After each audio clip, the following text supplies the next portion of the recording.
ఆంధ్రప్రదేశ్ ముఖ్యమంత్రి చంద్రబాబు నాయుడు గత 4 రోజుల నుంచి అలుపెరగకుండా వరద ప్రాంతాల్లో పర్యటిస్తున్నారు. పడవల్లో ప్రయాణించారు. బాధితులను పరామర్శించారు. వాహనాలు వెళ్లలేని ప్రాంతాలకు జేసీబీ కూడా ఎక్కి ఆయన బాధితులను అడిగి అందుతున్న సాయంపై ఆరా తీశారు. బస్సులోనే పడుకుంటూ రేయింబవళ్లు వరద సహాయక చర్యలను చంద్రబాబు పర్యవేక్షిస్తున్నారు.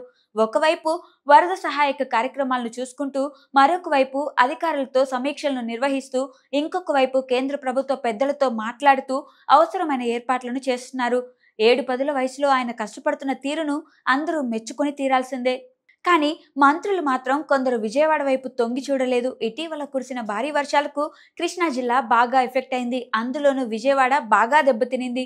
విజయవాడ కోలుకునేందుకు చాలా సమయం పడుతుంది. ప్రజలు సర్వస్వం కోల్పోయి నానా ఇబ్బందులు పడుతున్నారు. వారు ఏమీ కోరడం లేదు. తమకు తాగునీరు, పాలు, ఆహారం అందించమని వేడుకుంటున్నారు. అయితే కొందరు మంత్రులు, అధికారులు దగ్గరుండి బాధితులను ఆదుకునే ఏర్పాట్లు చేస్తున్నారు.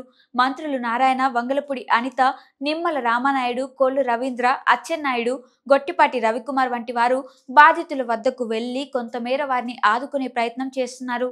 నారా లోకేష్ వంటి మంత్రులు కమాండ్ కంట్రోల్ రూమ్ లో ఉండి వరద సహాయక చర్యలను పర్యవేక్షిస్తున్నారు. అయితే టీడీపీకి చెందిన మిగిలిన మంత్రులు జాడ కనిపించడం లేదు.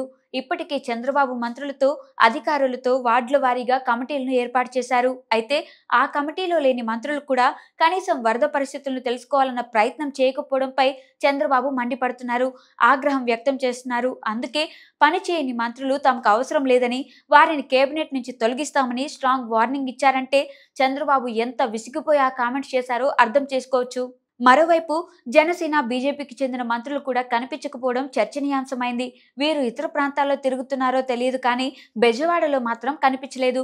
పవన్ కళ్యాణ్ పట్టణంలో లేకపోవడంతో ఆయన్ను వదిలేసిన మిగిలిన మంత్రులు మాటేమిటన్న ప్రశ్న తలెత్తుతుంది.